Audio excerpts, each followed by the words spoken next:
சதுரங்க வேட்டை பாணியில் அரங்கேறியிருக்கும் மோசடி சம்பவத்தில் ஒரு பெண் உட்பட இருவரை போலீசார் தேடி வருகின்றனர். மதுரை தெற்கு வாசல் பகுதியைச் சேர்ந்தவர் தேவேந்திரன். பர்னிச்சர் கடை நடத்தி வரும் இவரிடம் கலைச்செல்வி என்பவர் தொழில் ரீதியாக அறிமுகமாகி பழகி வந்திருக்கிறார். இதில் இரிடியம் கலந்த கலசத்தில் முதலீடு செய்தால் பல கோடி ரூபாய் லாபம் கிடைக்கும் என கூறி சதுரங்க வேட்டை படபாணியில் தேவேந்திரனுக்கு கலைச்செல்வி வலை விரித்ததாக தெரிகிறது. தொடர்ந்து திருவள்ளூர் மாவட்டத்தைச் சேர்ந்த திமுக நிர்வாகியான முகமது ரஃபி என்பவரையும் இது குறித்து தேவேந்திரனிடம் செல்போனில் பேச வைத்து கலைச்செல்வி நம்ப வைத்ததாக கூறப்படுகிறது. தொடர்ந்து சென்னையில் உள்ள ஸ்டார் ஹோட்டலில் மீட்டிங், மும்பையில் பார்ட்டி என தொடர்ந்து தேவேந்திரனை இருவரும் காய் நகர்த்தி வந்துள்ளனர்.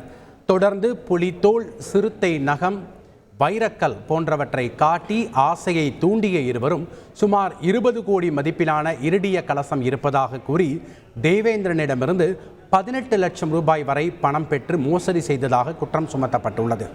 இதுகுறித்து மதுரை தெற்கு வாசல் சரக போலீசாரிடம் தேவேந்திரன் புகார் அளித்திருக்கும் நிலையில் முகமது ரஃபி மற்றும் கலைச்செல்வி மீது வழக்கு பதிவு செய்த போலீசார் விசாரணை நடத்தி வருகின்றனர். விலை மதிக்க முடியாத அந்த ஒரு இரிடிய கலசம் வெளிநாட்டுக்கு அவர் சேல்ஸ் பண்ணியிருக்காரு. அது ரொம்ப பிரம்மாண்டமான ஒரு பெரிய 5 ஸ்டார் ஹோட்டல் ஹையாத் சொல்லி அங்கே என்னை மாதிரி ஒரு 600 பேர் 800 பேர் அங்கே சேர்ந்து விற்கிறாங்க. அந்த பிரம்மாண்டம்லாம் பார்த்து நானும் நம்பிட்டேன். சரி, இது அந்த அங்கே அந்த முகமது ரஃபீக்ன்ற பாய் அங்கே இருக்காரு. அவர் தான் அதை ஃபுல்லாக ஆர்கனைஸ் பண்ணுறாரு.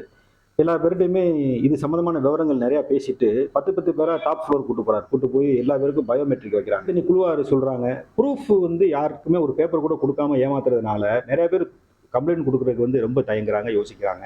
மொத்தம் 18 லட்சம் ரூபாய்க்கு மேலே போயிடுச்சு.